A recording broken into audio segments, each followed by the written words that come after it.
자, 오늘 함께 은혜 나누실 말씀입니다. 이사야 62장 1절부터 5절까지 있는 말씀입니다.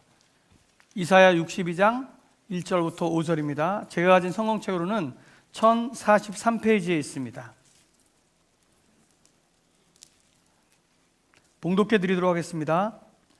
나는 시온의 의가 빛같이 예루살렘의 구원이 햇불같이 나타나도록 시온을 위하여 잠잠하지 아니하며 예루살렘을 위하여 쉬지 아니할 것인즉 이방 나라들이 내 공의를 뭇 왕이 다 내 영광을 볼 것이요 너는 여호와의 입으로 정하실 새 이름으로 일컬음이 될 것이며 너는 또 여호와의 손의 아름다운 관 내 하나님의 손의 왕관이 될 것이라. 다시는 너를 버림받은 자라 부르지 아니하며 다시는 내 땅을 황무지라 부르지 아니하고 오직 너를 헵시바라 하며 내 땅을 뷸라라 하리니 이는 여호와께서 너를 기뻐하실 것이며 내 땅이 결혼한 것처럼 될 것임이라. 마치 청년이 처녀와 결혼함 같이 내 아들들이 너를 취하겠고 신랑이 신부를 기뻐함 같이 내 하나님이 너를 기뻐하시리라. 아멘.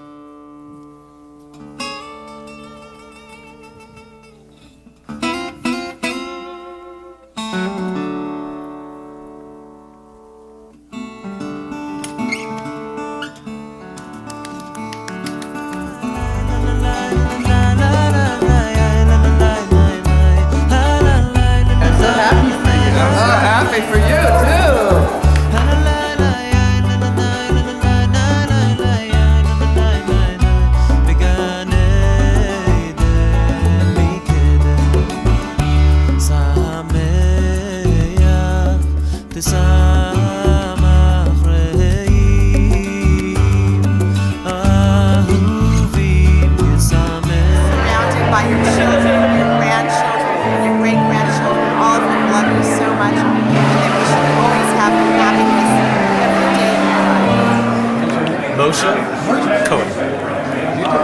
I know you're a Levi. So, it feels like this is what it's going to feel like when our own children get married.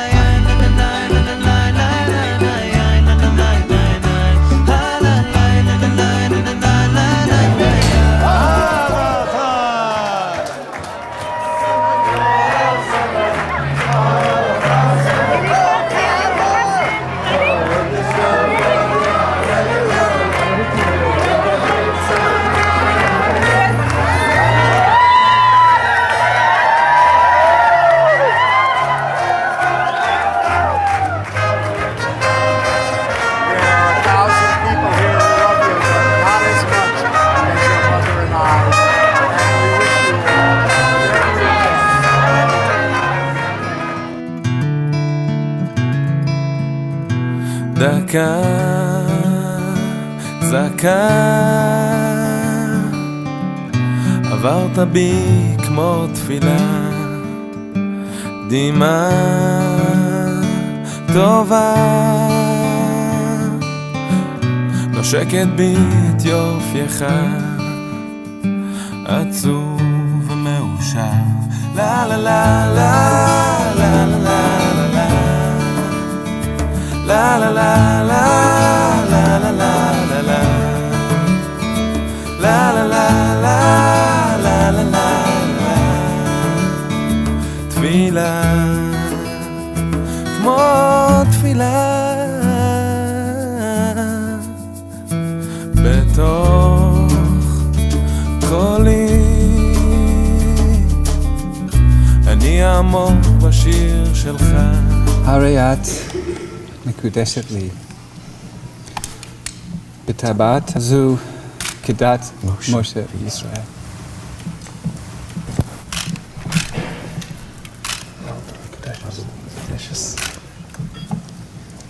ברוך אתה אדוני אלוהינו מלך העולם נשמח אסון עם הכלה.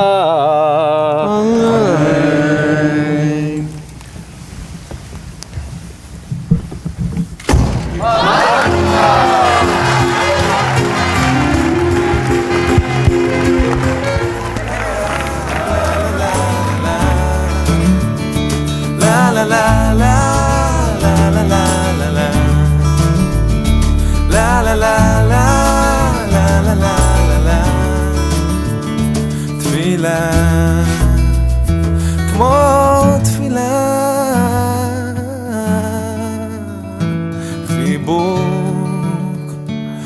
נפלא, היית אור על פני האדמה, הולך ושר,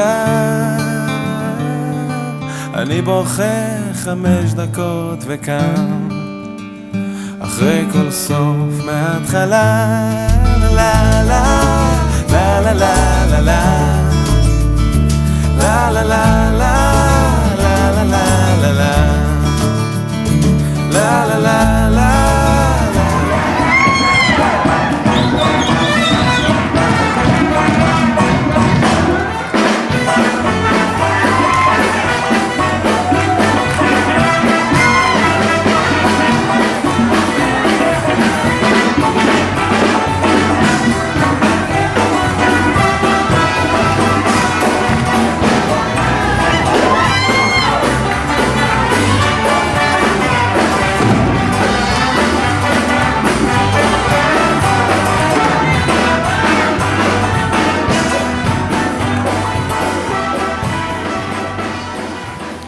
예, 누구 결혼식인지는 모르겠지만 우리 박수로 일단 축하부터 하고 봅시다. 예, 지금 보신 장면은 미국 그 로스앤젤레스 지역에 있는 한 시나고그에서 회당에서 행해졌던 한 유태인 그 신랑 신부의 유쾌한 결혼식이었습니다. 유태인들은 그 여전히 예전에 과거의 그 전통적인 옛날 성경 시대부터 구약 시대부터 있었던 전통적인 결혼식들을 지금까지 이어오고 있는데요. 뭐 음악이 바뀌고 조금 그 복장이라는 상황들이 단촐해지긴 했지만 그때의 그 전통 혼인 예식을 그대로 이어오고 있는 것을 볼 수가 있습니다.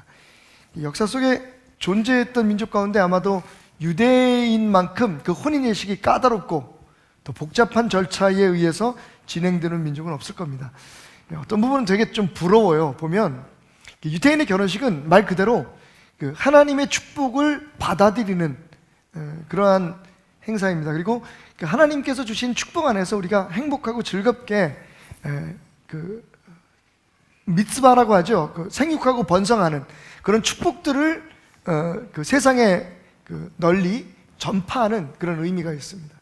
가장 극적인 부분이 뭐냐면요, 신부가 입장할 때 신랑이 눈을 감고 계속해서 기도하고 있습니다. 근데 아까 보니까 그 신랑이 약간 궁금했나 봐요. 신부가 어떤지. 그래서 눈을 뜨고 이렇게 곁눈질하는 걸 봤는데, 원래는 그 신랑이 계속해서 눈을 감고 그 전통적인 텐트 밑에 서서 계속 기도를 하고 있습니다. 그러면 이제 신부가 들어오죠. 그럼 주례가 이제 신부가 들어왔다고 어깨를 치면 그때 이제 눈을 떠서 결혼식이 거행되고, 결혼식이 끝나고 나면 피로연을 하기 전에 신랑 신부의 기도의 방이 있습니다. 결혼식장 옆에 이렇게 조그만 텐트를 만들거나 방을 만들어서 여기는 신랑 신부가 기도하는 곳입니다. 접근을 금지합니다. 이렇게 써 있어요. 그럼 신랑 신부가 거기 들어가서 그 결혼식을 마치자마자 둘이서 하나님 앞에 기도하는 시간을 갖습니다. 한 15분 정도의 기도의 시간이 끝나고 나면 문이 열리고 신랑 신부가 나올 때, 여러분 이렇게 그 터널 만든 거 보셨죠? 그 사이로 신랑 신부가 지나가면서 축제가 시작됩니다. 또 한 가지 이제 극적인 장면은 나중에 다시 설명을 드리겠지만, 이 신랑 신부 결혼식, 유대인의 결혼식이라는 건 들어 올린다는 의미를 가지고 있어요. 그래서 마지막 댄스 파티가 다 끝나갈 때쯤 되면 테이블이나 의자에다가 신랑 신부를 앉히고 그 사람들이 신랑 신부를 들어 올립니다.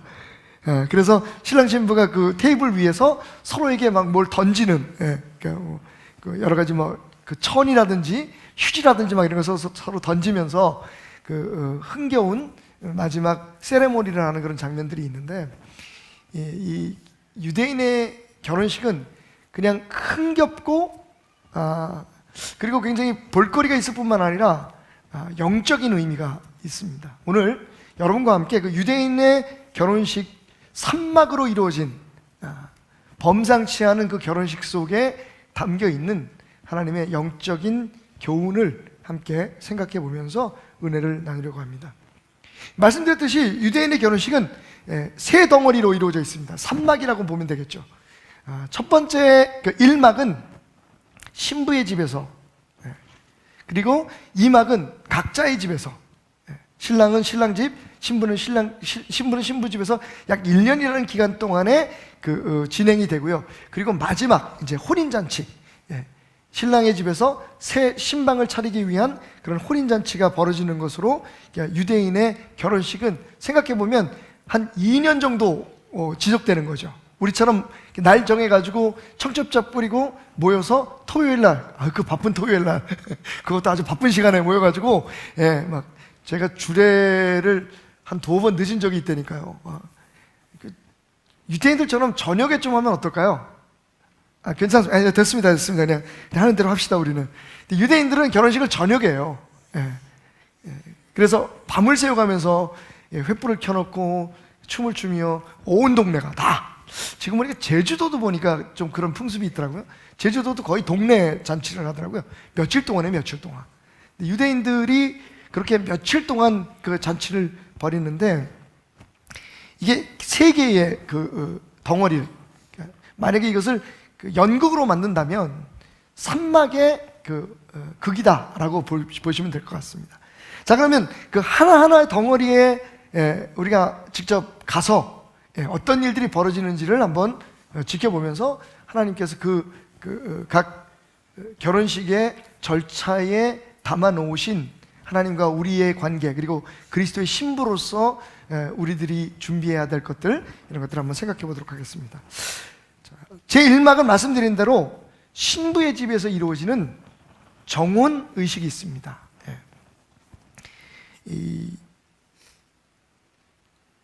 보통 유대인들 젊은이들은요, 빠르면 15살 정도부터 결혼을 하기 시작합니다.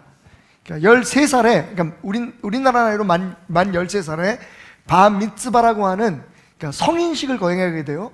그것이 끝나고 나면 바로 어른으로 인정을 받습니다. 근데 결혼도 할 수 있고, 그리고 전쟁이 일어나면 전쟁터에도 나가야 되는 그러한 이제 성인이 되는 거죠. 그런데 이제 이런 유대인 청년과 처녀들이 언제 이렇게 눈이 맞느냐, 서로 이렇게 사랑을 확인하게 되느냐 하면, 여러분 아시다시피 유대인들은 전통적으로 절기들이 있습니다. 1년에 몇 번에 걸친 절기들이 있는데, 절기가 있을 때마다 온 동네 사람들이, 온 지역 사람들이 다 모여서 예루살렘에서 축제를 벌이잖아요. 혹은 자기 지역에서 축제를 벌이는데, 그때 이제 총각 처녀들이 눈이 맞게 되죠. 이제 눈이 맞으면 총각이 이제 딱 마음에 드는 처녀가 있으면 이제 집에 가서 아버지한테 얘기를 합니다. 난 어느 집에 누가 되게 마음에 드는데 아버님 처녀를 제 아내로 맞이할 수 있도록 도와주십시오. 그러면 아버지가 그래, 그럼 그렇게 하자.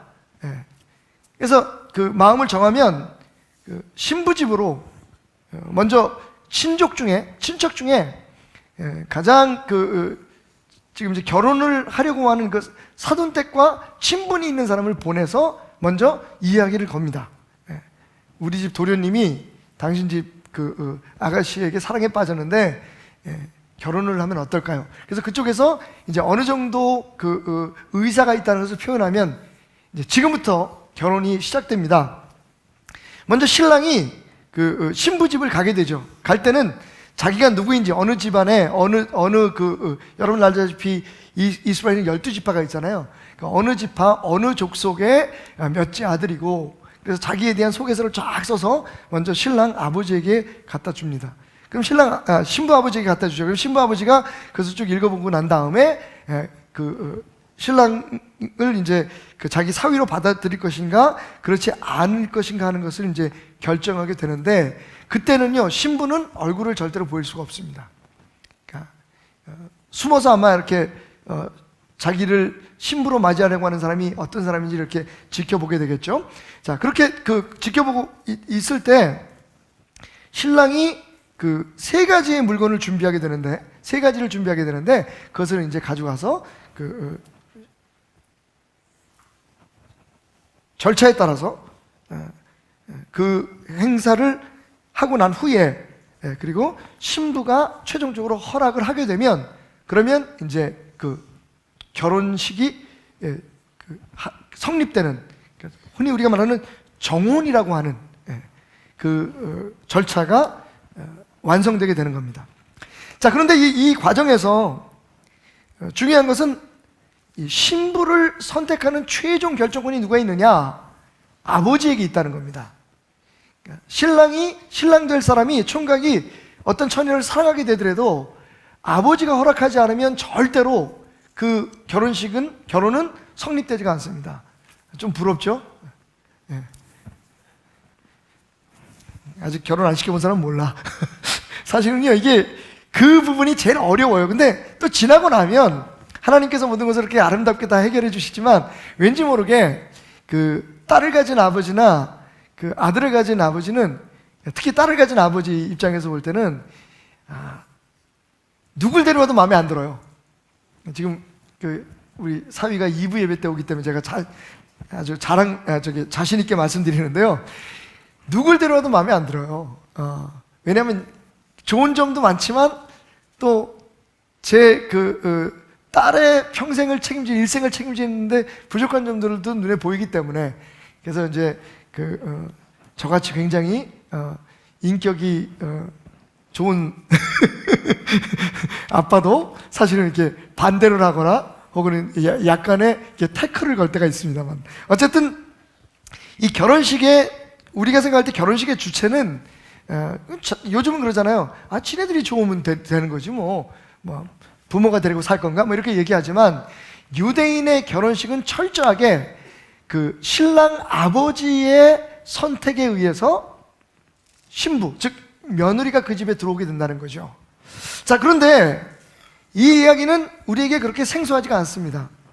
베드로전서 1장 1절부터 2절 말씀에 보면, 예수 그리스도의 사도 베드로는 본도, 갈라디아, 갑바도기아, 아시아와 비두니아에 흩어진 나그네, 곧 하나님 아버지의 미리 아심을 따라 성령이 거룩하게 하심으로 순종함과 예수 그리스도의 피뿌림을 얻기 위하여 택하심을 받은 자들에게 편지하노니 은혜와 평강이 너에게 더욱 많을지어다 라고 얘기하고 있습니다. 그러니까 초대교회의 베드로 사도는 초대교회 성도들을 하나님 앞에 선택받은 사람들이다. 근데 그냥 하나님이 아니라 하나님 아버지에게 선택받은 자들이라고 얘기하고 있습니다. 자, 우리가 지금 그리스도의 신부라는 주제를 가지고 말씀을 나누고 있잖아요. 성경은 우리가 그리스도의 신부라고 얘기합니다. 그런데 우리의 그리스도의 신부됨은 하나님 아버지의 선택 그리고 허락에 의해서 인정받은 것이라는 것을 성경은 우리에게 말해주고 있다는 거죠. 그러니까 유대인들이 아버지의 선택에 의해서 신부가 결정되듯이, 그렇게 하나님께서 유대인들에게 혼인 예식의 법을 만들어 주신 것은 바로 이런 영적인 의미가 담겨 있는 거예요. 우리가 우리 스스로의 선택이 아니라 하나님 아버지가 우리를 선택하셔서 하나님의 자녀가 되게 하셨을 뿐만 아니라 그리스도의 그 아들의 신부로서 우리 교회를 그리고 우리들을 선택하셨다. 이것이 그 정혼의 첫 번째의 원칙입니다. 창세기 24장 1절부터 4절까지의 말씀 보면 유대인들의 이 결혼식 가운데 그 아버지의 선택이 얼마나 중요했는지 말해주고 있는 부분이 있어요. 여러분이 잘 아시는 그 아브라함의 아들 이삭의 부인인 리브가를 선택하는 과정입니다. 24장 1절부터 이런 말씀이 있어요. 아브라함이 나이가 많아 늙었고 여호와께서 그에게 범사의 복을 주셨더라. 아브라함이 자기 집 모든 소유를 맡은 늙은 종에게 이르되 청하건대 내 허벅지 밑에 내 손을 넣어라. 내가 너에게 하늘의 하나님 땅의 하나님이신 여호와를 가리켜 맹세하게 하노니 너는 내가 거주하는 이 지방 가나안 족속의 딸 중에서 내 아들을 위하여 아내를 택하지 말고 내 고향 내 족속에로 가서 내 아들 이삭을 위하여 아내를 택하라. 지금 아브라함이 그 이삭의 아내를 얻기 위해서, 다시 며느리를 얻기 위해서 믿을 만한 종이었죠. 엘리에셀이라고 하는 종에게 하나님 앞에 맹세하게 하고 가나안 땅으로 가서, 자기 고향 땅으로 가서 아들 이삭을 위한 아내를 택하라라고 얘기하고 있습니다. 이삭의 아내는 이삭이 택한 게 아닙니다. 아버지가 선택한 거죠. 오늘 여러분들이 이러한 유대인들의 전통적인 예식에 담겨 있는 비밀을 통해서 여러분이 자랑스럽게 하나님 앞에 간택된, 하나님 앞에 선택된 예수 그리스도의 신부감임을 감사하며 자랑할 수 있기를 주님의 이름으로 축원드립니다. 여러분은 선택 받으셨습니다. 착각하지 마세요. 그런데 예뻐서 아닙니다. 잘나서가 아니라 하나님께서 우리를 하나님의, 그러니까 이 그리스도의 신부 되게 하기 위한 그 절대적인 은혜의 선택으로 우리를 부르셨다라고 하는 것에 대해서 여러분은 충분히 자부심을 가지고 살아도 될 사람들이다 라는 말씀을 오늘 이 유대인들의 결혼식에 담겨있는 비밀을 통해서 깨닫는 여러분 되시길 바랍니다. 자, 그런데 아까 말씀드렸죠. 그렇게 이제 그 아버지가 선택을 하고 허락을 하게 되면 이제 부인을 맞으러 신부 집에 갑니다. 갈 때 신랑이 3가지를 준비해요. 한번 따라해 봅시다. 포도주 한 잔을 담은 가죽 부대, 신부의 값을 치를 수 있는 은과 금, 그리고 서약서. 이 3가지를 신랑이 가져갑니다. 처음에 이제 포도주 한 잔을 담을 수 있는 가죽 부대 가져가서 거기에 그 담은 가죽 부대를 가져가서 포도주를 그 한 잔을 가득 채웁니다. 그리고 그 포도주를 반을 신부에게 신부가 이제 허락을 하게 되면 신부에게 그것을 뜻이 있다 그러면 신부에게 그 포도주를 먹여요. 그럼 신부가 포도주를 반쯤 먹은 후에 포도주 몇 방울을 같이 가져간 서약서 위에다가 떨어뜨립니다. 여러분 이것만 봐도 유대인들은 예수님을 인정하지 않지만 그들의 결혼식에서 이미 무슨 일이 벌어지고 있는지를 여러분이 상상하실 수 있을 거예요. 그 포도주 반잔 정도를 신부가 마시게 한 후에 그 포도주의 몇 방울을 그 신랑이 쓴 계약서, 이게 케투바라고 하는 계약서인데 조금 이따 다시 설명을 드리겠습니다만, 이 서약서 위에 몇 방울의 그 포도주를 떨어뜨리고 난 후에 신랑이 나머지 포도주를 마십니다. 자, 이것은 말할 것도 없이 우리를 위해 흘리신 예수 그리스도의 보혈의 피로 이루어진 언약을 뜻하는 거겠죠. 에베소서 5장 25절부터 27절까지 이렇게 말하고 있습니다. 남편들아 아내 사랑하기를 그리스도께서 교회를 사랑하시고 그 교회를 위하여 자신을 주심같이 하라. 이는 곧 물로 씻어 말씀으로 깨끗하게 하사 거룩하게 하시고 자기 앞에 영광스러운 교회로 세우사 티나 주름 잡힌 것이나 이런 것들이 없이 거룩하고 흠이 없게 하기 원하십니다. 신랑이요, 아까 말씀드렸던 케투바라고 하는 일종의 계약서입니다. 내가 당신을 아내로 맞이해서 앞으로 손끝에 물 한 방울 묻히지 않게 할 것이며 뭐 이런 아주 구체적인 내용을 신랑이 그걸 다 써야 돼요. 지금도 아까도 잠깐 보셨지만 신랑이 약간 이렇게 종이 하나를 보여주는 걸 혹시 기억하실지 모르겠습니다. 그게 케투바예요. 이 유대인들의 결혼식에서 케투바는 굉장히 중요합니다. 그러니까 일종의 혼인 서약인데 혼인 서약보다는 조금 더 깊이가 있는 계약서예요, 계약서. 그래서 유대인 남편들은 이 계약서에 기록된 대로 아내에게 다 해줘야 됩니다. 그러니까 처음에 이 계약서를 잘 써야 되는 거예요, 그죠? 이 계약서를 써서 가져가서 거기에 포도주 몇 방울을 떨어뜨립니다. 그리고 또 한 가지가 뭐라 그랬죠? 신부의 값을 치를 수 있는 은거금. 이건 인신매매하고는 관계없어요. 여러 민족 가운데, 여러 국가 가운데 이런 일들이 지금도 행해지고 있습니다만, 특히 예멘 같은 경우가 신부를 사는 값이 제일 비싸다 그래요, 세계에서.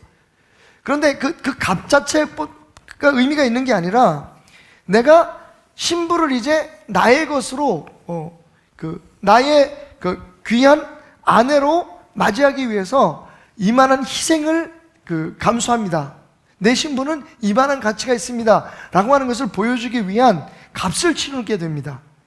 근데 이 3가지가 가만히 보면 아까 제가 말씀 읽어드리는 것처럼 예수님께서 사도 바울이 우리 남편들과 아내들의 관계를 설명할 때에 그리스도가 교회를 위해서 그 신부된 교회를 위해서 무엇을 하셨느냐를 배워라 라고 말씀하시는 것처럼 예수님께서 우리를 위해서 그 피를 흘리시고 그리고 우리의 죄값을 대신 갚으시고 그리고 우리에게 하나님의 말씀으로 그리스도의 말씀으로 언약을 주셨잖아요.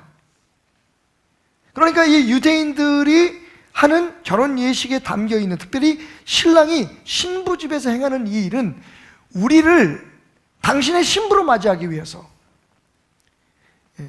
우리를 당신의 연인으로 삼기 위해서 우리를 위해서 행하신 예수 그리스도의 십자가의 보혈의 대속의 은혜를 그대로 보여주고 있다. 예수님 약속하셨잖아요. 세상 끝날까지 내가 너희를 떠나지 않겠다.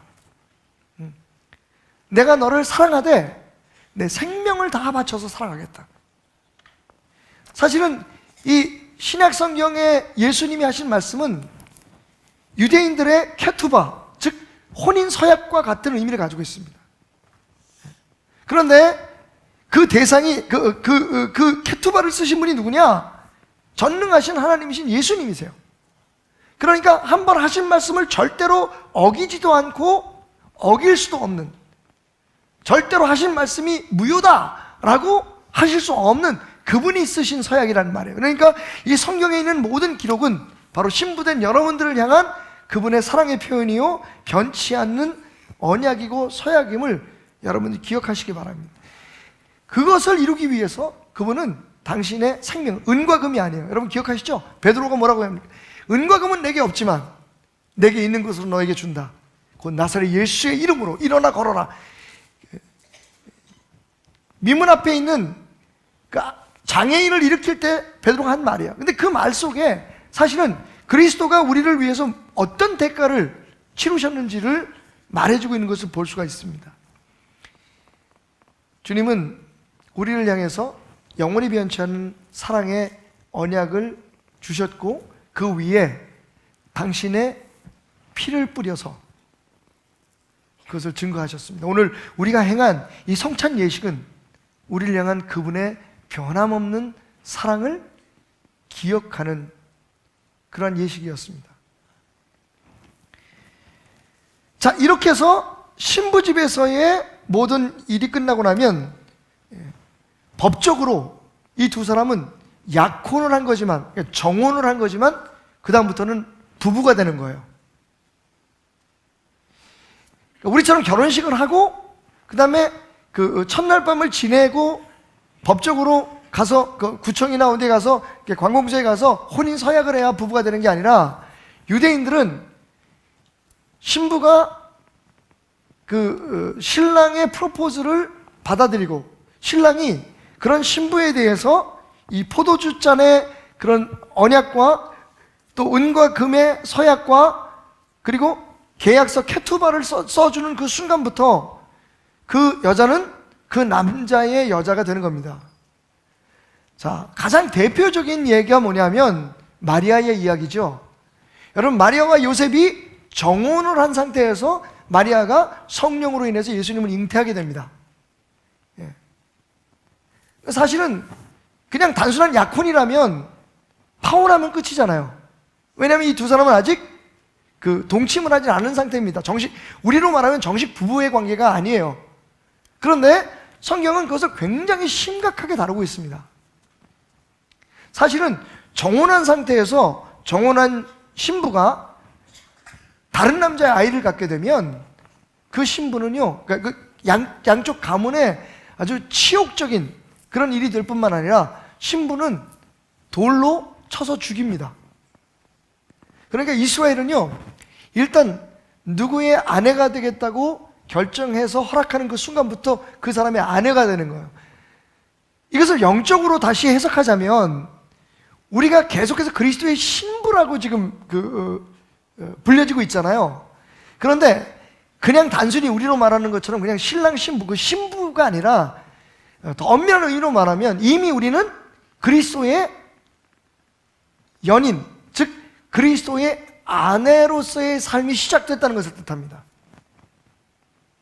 이렇게 신부의 집에서 정혼이 끝나면, 그러니까 케투바를 쓰므로 정혼이 이루어지게 되면 그 다음부터 이제 제 그 2장이 시작되죠. 2막이 시작됩니다. 2막은 어디서 하냐면 신랑과 신부가 각자의 집에서 이제 준비를 하는 겁니다. 결혼을. 그 기간이 얼마나 되냐면 최소한 1년입니다. 그런데 재밌는 건 신랑 신부가, 그러니까 신랑이 이제 신부를 데리러 와서 자기의 집으로 데려가서 혼인잔치를 벌이는 게 그 결혼, 그 혼인식의 끝인데 언제 데리고 올지를 몰라요. 신랑도 모릅니다. 왜 그럴까요? 그 언제 데려오는가 하는 것에 결정권이 누구에게 있냐면 아버지에게 있는 거예요. 신랑의 아버지에게. 그러니까 그동안에 신랑은 뭘 하느냐? 신부를 위해서 집을 짓습니다. 같이 살 집을 자기가 손수 줘야 돼요. 그리고 물론 이제 부잣집 같은 경우에는 아버지가 그냥 집을 줄 수도 있겠지만 대부분 유대인들의 가정은 신랑이 신부와 함께 살 집을 짓습니다. 그리고 그 집이 마련되면 뭐 우리나라도 그렇죠. 옛날에는 그래요. 지금은 뭐 그냥 사실 집장만 하고 결혼하기가 쉽지가 않잖아요. 그런데 옛날에도 보면 왜 이렇게 결혼을 안 해? 그러면 뭐라고 얘기했어요? 아이고 집 한 채라도 준비해야죠. 근데 그게 사실 유대인들도 마찬가지였어요.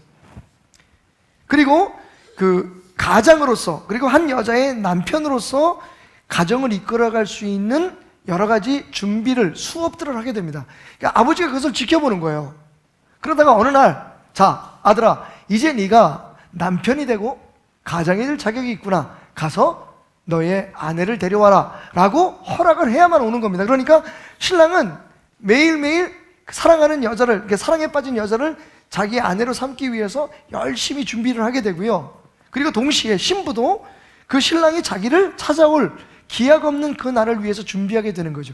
이게 성경에 나와 있는 이야기입니다. 자, 신랑이 신부를 맞을 준비를 하는 것은 요한복음 14장 1절부터 3절까지의 말씀을 읽어보면 잘 나타나 있어요. 예수님 말씀하셨습니다. 너희는 마음에 근심하지 말라. 하나님을 믿으니 또 나를 믿어라. 내 아버지 집에 거할 곳이 많도다. 그렇지 않으면 너에게 일렀으리라. 내가 너희를 위하여 거처를 예비하러 가노니 가서 너희를 위하여 거처를 예비하면 내가 다시 와서 너희를 내게로 영접하여 나 있는 곳에 너희도 있게 하리라. 여러분, 예수님께서 제자들에게 이제 십자가의 고난을 겪으시고 하늘나라로 이제 들림을 받으실 그것을 예견하면서 걱정하고 염려하는 제자들에게 말씀하십니다. 근심하지 마. 나 다시 올 거야. 내가 와서 너희를 내 신부로 데려갈 텐데 그때까지 나는 너와 함께 살 거처를 마련할 거야. 우리 아버지 집에는 우리가 함께 살 수 있는 집들이 참 많아. 그런 방들이 많아. 그걸 아버지한테 허락을 받고 준비가 되면 그때 와서 내가 너를 데리러 올게. 여러분, 예수님에게 묻습니다. 제자들이 언제 예수님 그날이 오겠습니까? 예수님 말씀하십니다. 나도 모른다. 여러분, 이 모든 예수님의 말씀들을 유대인들의 혼인 예식 가운데 신랑이 신부를 맞이하기 위해서 준비하는 과정을 이해하고 본다면 그게 무슨 뜻인지 알 거예요. 신랑은 이렇게 신부와 함께 살 집을 준비하고 신부를 맞이하기 위한 여러 가지 몸과 마음의 준비를 갖춥니다. 자, 그러면 신부는 어떻게 할까요? 신부는 신랑이 자기를 데리러 올 때를 기다리면서 신부 수업을 하게 되죠. 자, 그 말씀은 마태복음 25장에 아주 잘 나타나 있습니다. 여러분 잘 아시는 열처녀의 비유죠. 열처녀의 비유에 보면 그때의 천국은 마치 등을 들고 신랑을 맞으러 나간 열처녀와 같으니 그 중에 5은 미련하고 5은 슬기 있는 자다라고 이야기하고 있습니다. 여러분, 이 이야기가 사실 우리 한국 문화에서는 잘 이해가 안 돼요. 그죠? 신랑이 오는데 왜 등불을 들고 있지?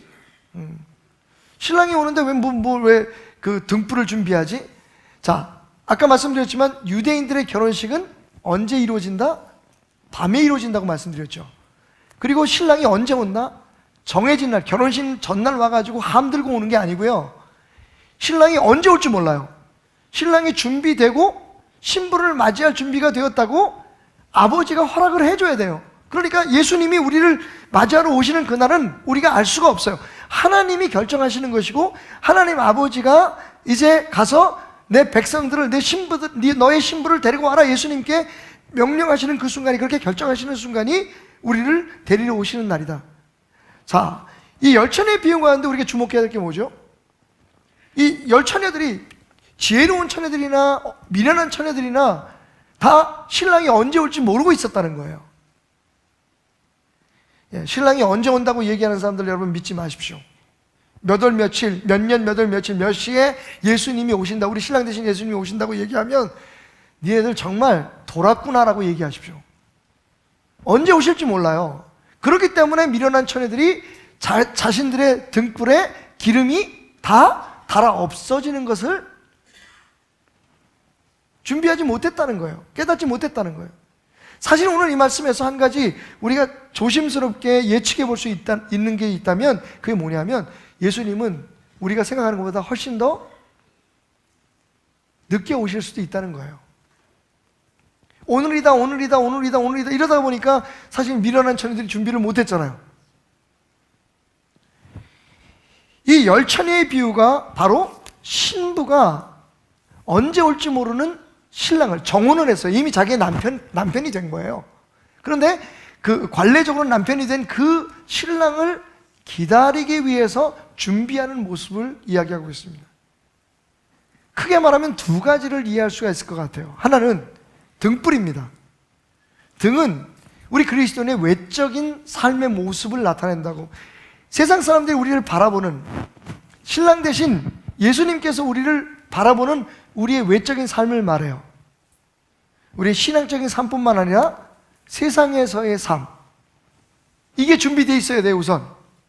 그런데 그것만 가지고는 안 된다고 얘기하고 있죠. 거기에 뭐가 준비되어 있어야 돼요? 기름이 준비되어 있어요. 기름은 뭡니까? 기름은 우리의 신앙인들의 내적인 믿음을 뜻해요.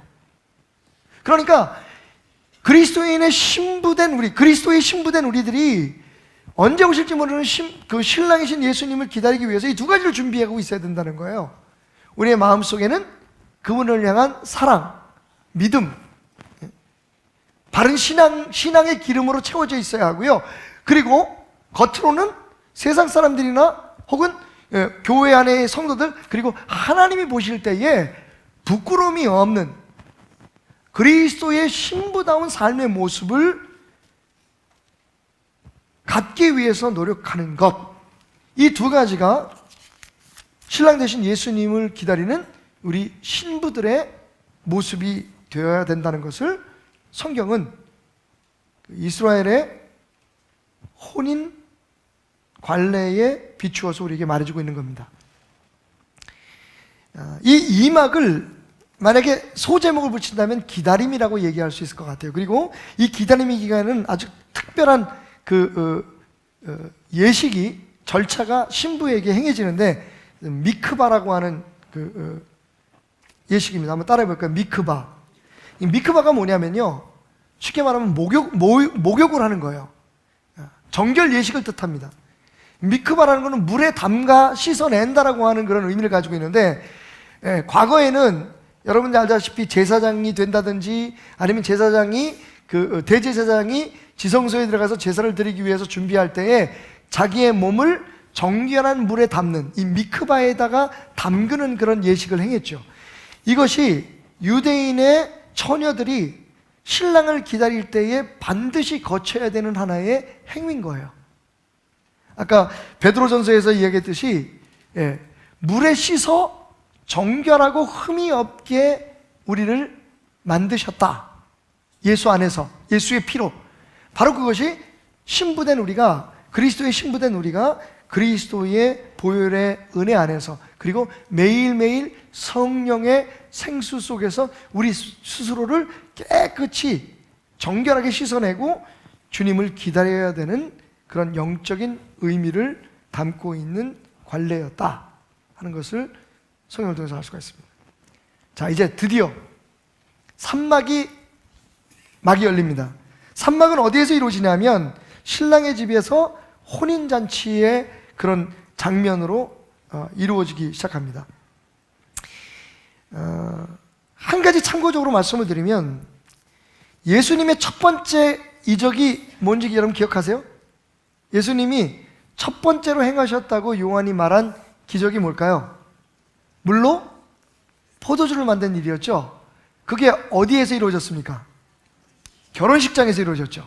그러니까 예수님의 그 공식적인 사역의 첫 알림은 사실 예수님 뭐라고 했냐면 아직 내 때가 이루어지지 않았습니다라고 얘기하셨어요.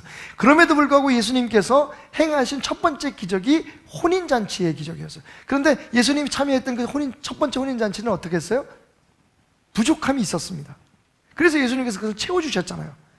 그런데 성경에 기록된 예수님의 마지막 그 사역이 어디에서 완성이 되냐면 바로 요한계시록 19장에 기록되어 있는 어린 양의 혼인잔치로 예수님의 사역과 예수님의 모든 역사의 피날레가 장식되고 있는 것을 볼 수가 있습니다.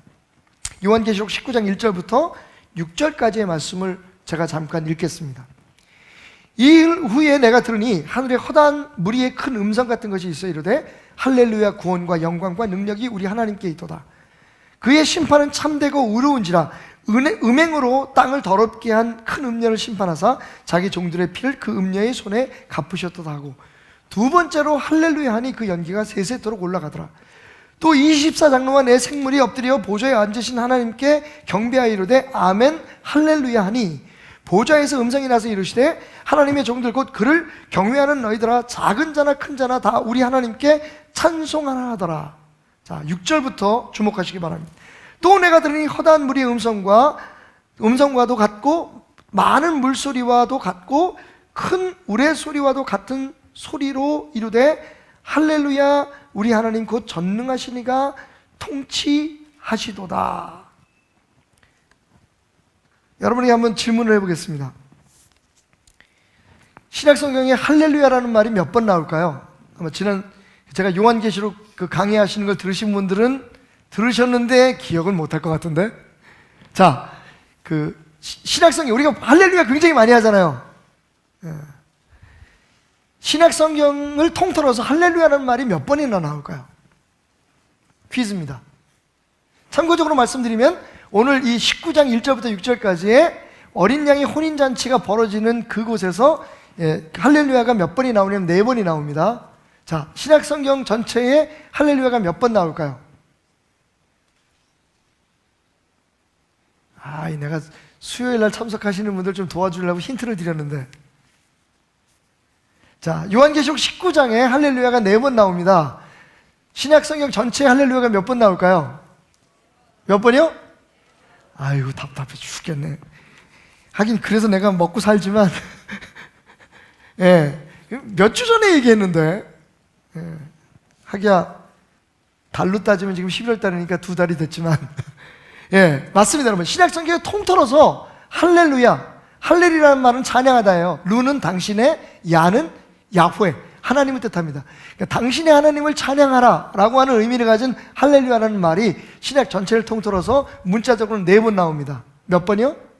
근데 그 4번이 다 어디에 나와요? 요한계시록 19장에 다 나와요. 재밌죠? 이 중요한 말. 우리가 그래서 예배 드릴 때마다 할렐루야, 할렐루야 그러잖아요. 러시아에서는요, 할렐루야 하면 전부 다 사람들이 자리에서 일어나요. 예배 중간에도. 저 우크라이나에 가면. 할렐루야는 말이 그렇게 우리에게는 중요하고 또 의미 있는 얘기인데, 성경 전체의 할렐루야가 딱 4번 나오는데 어디에 그게 다 몰려 있냐면 어린 양의 혼인잔치 앞에 그 혼인잔치를 축하하기 위한 듯 모여든 많은 사람들의 입에서 딱 4번 나옵니다. 이게 무슨 얘기인가 하면 이 어린 양의 혼인잔치, 즉 그리스도가 그리스도의 신부를 맞이하는 이 잔치야말로 하나님의 모든 역사의 정점이라는 거죠. 이것이 클라이맥스라는 겁니다. 이것이 가장 위대하고 아름다운 하나님의 역사의 장면이라는 거예요. 다시 말하면 이스라엘의 혼인잔치는 아까 보신 것처럼 정말 말 그대로 잔치입니다.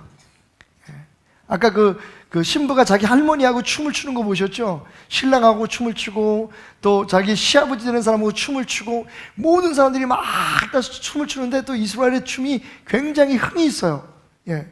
그 막 춤을 추면서 밤을 새워서 며칠 동안 잔치가 계속되는데 오늘 우리가 그런 장면을 보고 있는 거예요. 하늘나라에서 마지막 때에 신랑의 집이죠. 우리 아버지 집에서 마지막 때에 혼인잔치가 벌어지는데 이 혼인잔치의 시작은 뭘로 시작되느냐? 할렐루야 찬송으로 시작됩니다. 신약 성경 어디에도 등장하지 않는 가장 크고도 놀랍고 아름다운 찬송과 찬양으로, 여기 보면 하늘의 허다한 무리들이 할렐루야를, 또 24장로들이 할렐루야를, 보좌에 앉아 계신 그 사람, 그분의 주변에 큰 소리가 나서 할렐루야를, 그 혼인잔치에 참여한 모든 사람들이 다 할렐루야로 찬양을 한다는 거예요. 그때 드디어 신부가 등장합니다.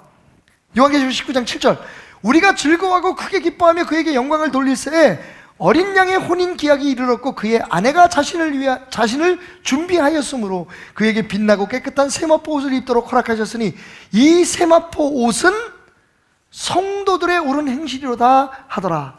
천사가 내게 말하기를 기록하라. 어린 양의 혼인잔치에 청함을 받은 자들이 복이 있도다 하고, 또 내게 말하되 이것은 하나님의 참되신 말씀이라 하기로 내가 그 발 앞에 엎드려 경배하려 하니 그가 나에게 말하기를 나는 너와 및 예수의 증언을 받은 내 형제들과 같이 된 종이니 삼가 그리하지 말고 오직 하나님께 경배하라. 예수의 증언은 예언의 영이라 하더라. 아멘.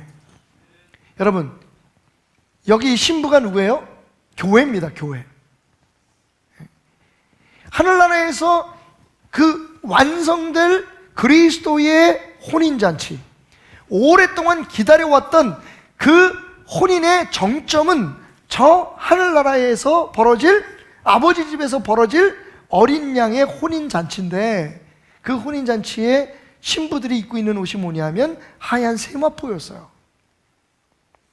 이게 성도들의 옳은 행실이라. 여기서 옳은 행실이라고 하는 건 그리스도인다운, 그리스도의 신부답게 준비해온, 아까 열천의 비유에서 제가 등불을 가지고 여러분에게 말씀드렸죠. 등은 그리스도인들이 마땅히 가져야 할 그리스도의 신부로서의 삶의 모습이고, 그리고 그 안에 부어진 기름은, 예비된 기름은 우리 안에 내적으로 우리가 가져야 될 그리스도인의 성품이요 신앙이다라는 말씀을 드렸습니다.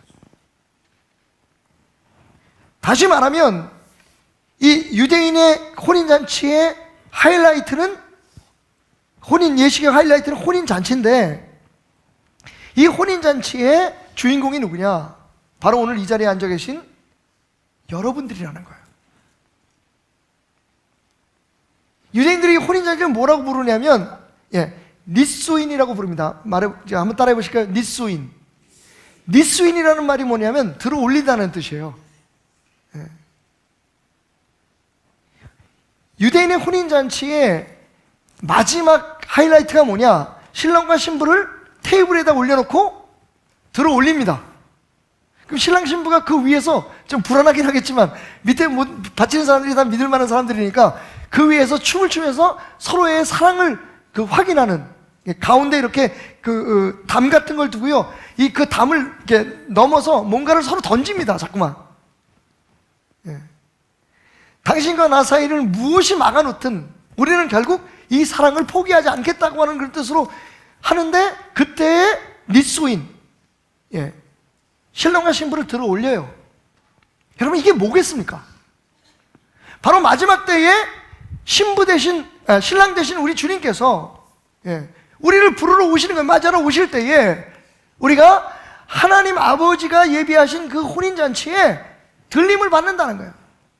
죽어서 가든 살아서 가든 마지막 혼인잔치 그때는 우리가 주인공이 돼서, 우리 교회가, 우리 성도들이 주인공이 돼서 하나님 앞에 들림을 받게 된다는 겁니다. 아멘. 사실은 이 사실을 우리가 알고 살아갈 때, 비록 신랑 되신 주님을 기다리는 시간이 지체되고 힘들지라도 우리는 이미 정원을 했잖아요. 예수의 피로 구원을 받았고 주님의 생명을 우리가 사신바 되었습니다. 우리는 값을 치른 사람들이에요. 흔히 요즘 젊은이들은 그렇게 얘기하더라고요. 완판녀라 그러더라고요. 그러니까 결혼을 한 사람들을 완판녀라고 해요. 우리는 한마디로 말하면 완판인입니다. 우리가 남자이든 여자이든 영적으로는 그리스도의 신부로 이미 팔린 사람들이에요. 만약 지금부터 그리스도가 아닌 다른 어떤 것과 친구를 맺거나 친밀하게 살면 그거는 간음이에요. 그래서 제가 지난주에 강력하게 메시지를 전했잖아요. 친정을 버리십시오. 그랬더니 우리 집사람이요, 친정 형제들하고 이번 주에 어딜 간대요.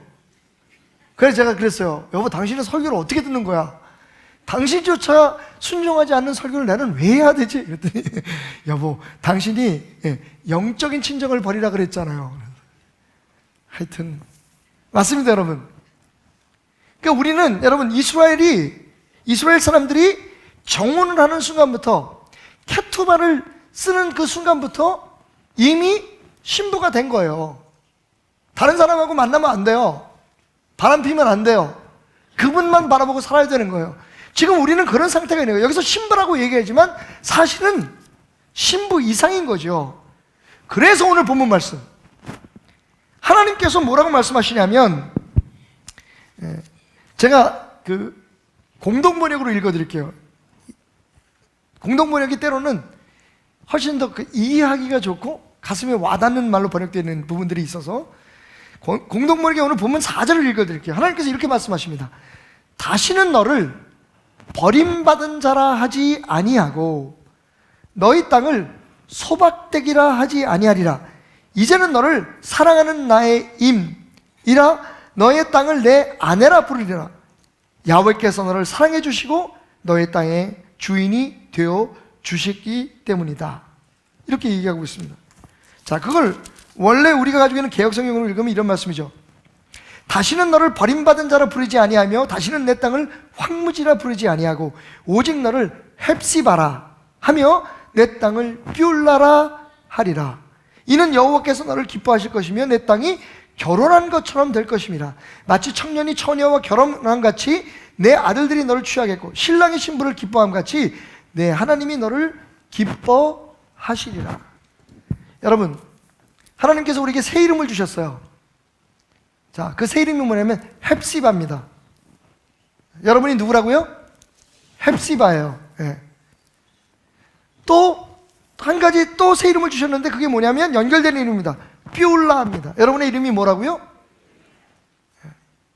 우리가 그리스도의 신부인데 하나님은 우리를 뭐라고 부르셨냐면, 하나님의 백성인 우리들을 향해서 뭐라고 부르셨냐면 너는 나의 헵시바요, 너는 뷸라로다. 헵시바라는 뜻이 뭐예요?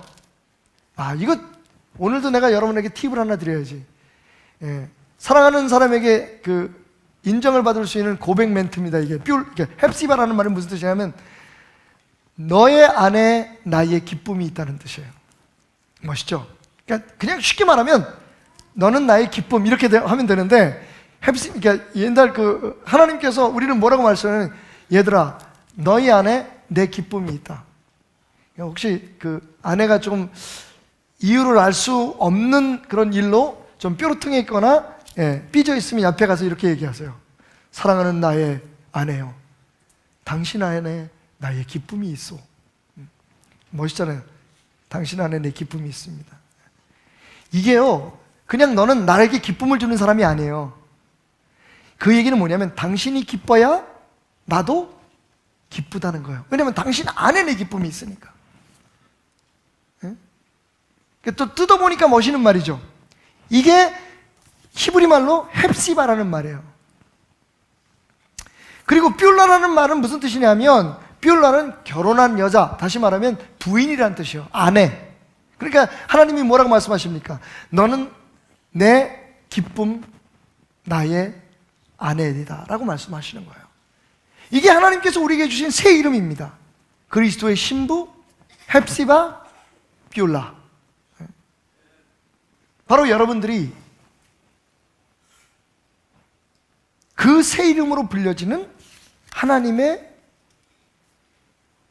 사랑하는 사람이요, 사랑하는 기쁨입니다. 그런데 사실 이 이름이 불려지기 전에 우리는 뭐였습니까? 버림받은 여자, 소박대기였다는 거예요.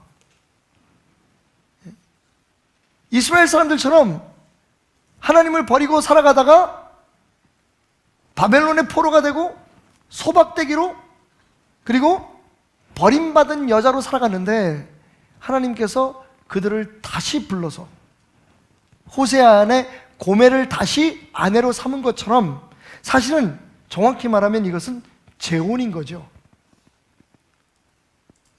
하나님은 같은 여자와 2번 결혼하신 거예요. 그의 아들 예수 그리스도에게 이미 흠 있는 여자를 아내로 선택하신 겁니다. 여러분, 우리가 그리스도의 신부된 것은, 하나님의 삐울라가 된 것은, 하나님의 헵시베가 된 것은 흠이 없어서가 아니에요. 한때는 예수 그리스도를 알지 못하고 하나님을 알지 못해서 버림받은 사람, 그리고 소박대기로 살아갔는데 하나님께서 다시 그 아들의 피로, 그리고 이 언약으로, 케투바로 우리를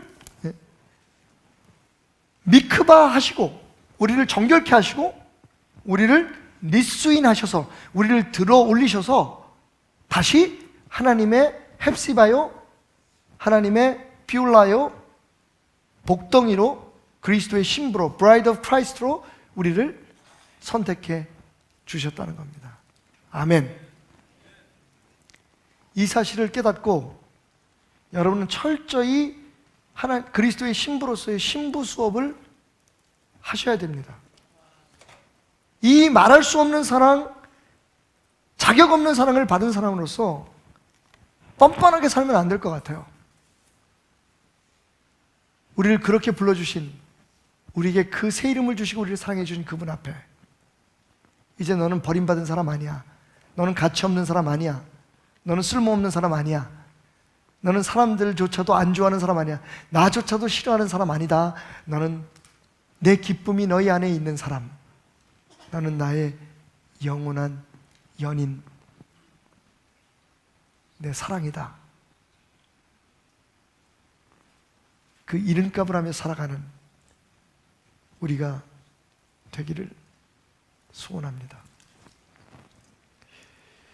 엘리자베스 여왕의 그 어렸을 때의 이야기예요.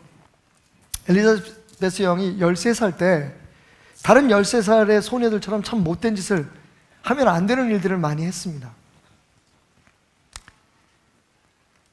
근데 그걸 바라보고 있던 엘리자베스의 유모가, 그 엘리자베스를 키웠던 유모가, 어렸을 때 키웠던 유모가 엘리자베스를 하루는 불러다 놓고 이렇게 얘기했어요. 사실 그럴 위치에 있는 사람이 아니죠. 엘리자베스는 공주였고, 그리고 이 유모는 그냥 하인이었으니까. 그런데 이 엘리자베스가 하도 걱정이 돼서 데려다 놓고 이렇게 얘기했습니다. 공주님, 이제 저는 더 이상 참을 수가 없습니다. 공주님, 그렇게 사시면 안 돼요. 그러면서 그의 말을 듣지 않으려고 하는 엘리자베스의 양 어깨를 두 손으로 꼭 잡고 그녀의 눈을 뚫어지게 바라보며 이렇게 엄하게 이야기했다는 겁니다. 공주님은 당신이 어떤 사람이라는 것을 잊으시면 안 됩니다. 당신은 그냥 평범한 13살의 소녀가 아닙니다.